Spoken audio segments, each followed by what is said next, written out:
Muito bem, senhores, vamos para o nosso próximo assunto e de um jeito um pouco diferente. Agora eu quero que o nosso assunto, meu querido Eduardo Novak, apareça na tela, porque a gente vai falar um pouquinho do site da Jovem Pan News, o jovempan.com.br, o melhor e maior site de informações aqui do país. A gente vai falar um pouquinho desse pedido de defesa aí por parte de Anderson Torres ao Supremo Tribunal Federal para que ele não deponha na CPI do dia 8 de janeiro. A gente está vendo essa notícia na tela, uma notícia que está nesse momento à disposição de vocês no site da Jovem Pan, que é o jovempan.com.br. A defesa do ex-ministro, como eu mencionei aqui, o ex-secretário de Segurança Pública e ex-ministro da Justiça, Anderson Torres, acabou pedindo que ele seja autorizado a não depor na CPI do 8 de janeiro. O pedido foi inclusive enviado ao gabinete do ministro Alexandre de Moraes do Supremo Tribunal Federal, que havia consultado os advogados sobre esse interrogatório. Os defensores afirmam que o ex-ministro já prestou depoimento à Polícia Federal e que agora pretende exercer o direito ao silêncio. Torres está preso preventivamente na investigação sobre os atos de vandalismo do dia 8 de janeiro, mas os deputados distritais pediram que ele seja conduzido excepcionalmente para prestar esclarecimentos. Maiores novidades sobre esse e vários outros assuntos você confere a qualquer momento no portal da Jovem Pan, jovempan.com.br. Como é que você vê esse pedido por parte da defesa dele, Piperno? Justo? Ô Paulo, ser justo ou injusto a essa altura é o de menos, porque a gente tem que imaginar quais seriam as estratégias de defesa. O mais importante é exatamente entender quais são as estratégias de defesa. No caso do Anderson Torres, e eu citei isso aqui ontem, tem mais um agravante agora.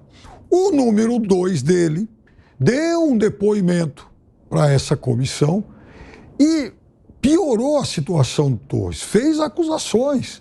Inclusive, ele usou até mesmo declarações do governador afastado, ibanês, que também complicam o Anderson Torres. Então, veja, a questão do o Anderson Torres, nesse momento, Paulo, ele não está pressionado somente pela oposição, por quem não gosta dele, pela imprensa, ou exatamente a pressão inerente ao fato de estar preso. Não.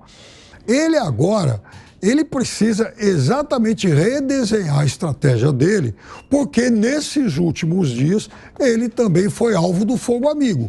E aí, repito, a gente fala do número 2 dele e da própria figura do governador afastado. Então, talvez ele não contasse com isso e precisa repensar o que vai dizer. Serrão, como é que você vê esse pedido? Olha, toda estratégia de defesa na política, quando ela joga recuada, a tendência é que ela tome gol ou faça gol contra.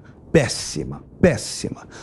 Aquele velho provérbio popular, quem não deve não teme, tem que chegar, abrir o jogo, falar, estou aberto a dar qualquer declaração. O problema do Anderson Torres, concreto, é que ele já identificou que o ataque contra ele não é meramente porque ele foi ex-secretário de Segurança do Distrito Federal. Tem muito mais coisa por trás disso e que só ele sabe exatamente o que está por trás. Mas não é um assunto meramente ligado à CPI de 8 de janeiro local do Distrito Federal. Até porque quando for instalada aí a CPMI federal no Congresso Nacional, que muito provavelmente será instaurada, ele vai ter de falar, sim, como ex-ministro da Justiça e também como ex-secretário de Segurança do governo do Distrito Federal, mesmo que por alguns dias, alguns fatídicos dias. Então, a estratégia de não falar não é boa, não soa bem para a própria imagem desse servidor público, que a gente tem sempre que lembrar, foi delegado da Polícia Federal. Então, não é um bandido, não pode ser tratado como bandido, mas também não pode dar mole de ficar em silêncio na hora em que o silêncio pode parecer algo comprometedor. Nelson, você como profissional do direito, para poder explicar para a gente, esse pedido é um pedido legal? O Supremo pode, de alguma forma, impedir um depoimento numa CPI do Legislativo? É um pedido legal, o Supremo pode, não só pode, como deve dar esse salvo-conduto ao Anderson Torres para que ele nem compareça a essa CPI. Por quê? Porque a Constituição estabelece o direito da pessoa se manter em silêncio em um depoimento, em um interrogatório. Ninguém é obrigado a produzir provas contra si. Então, a pessoa tem esse direito de permanecer em silêncio diante das perguntas. Mais do que isso, desde a lei do abuso de autoridade de 2019, quando há insistência na pergunta, há inclusive o crime de abuso de autoridade pelo delegado de polícia, ou pelo promotor de justiça, ou pelo juiz que preside um interrogatório como esse.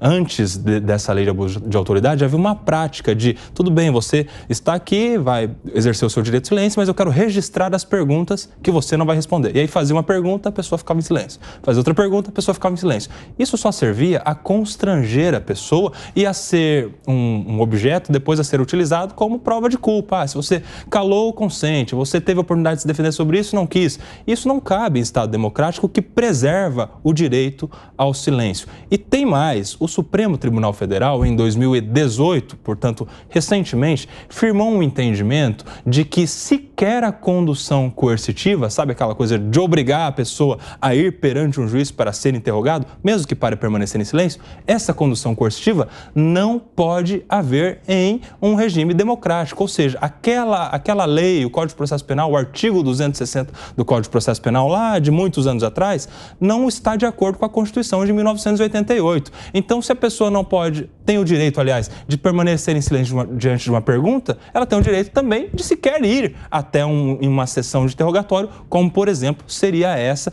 a da CPI.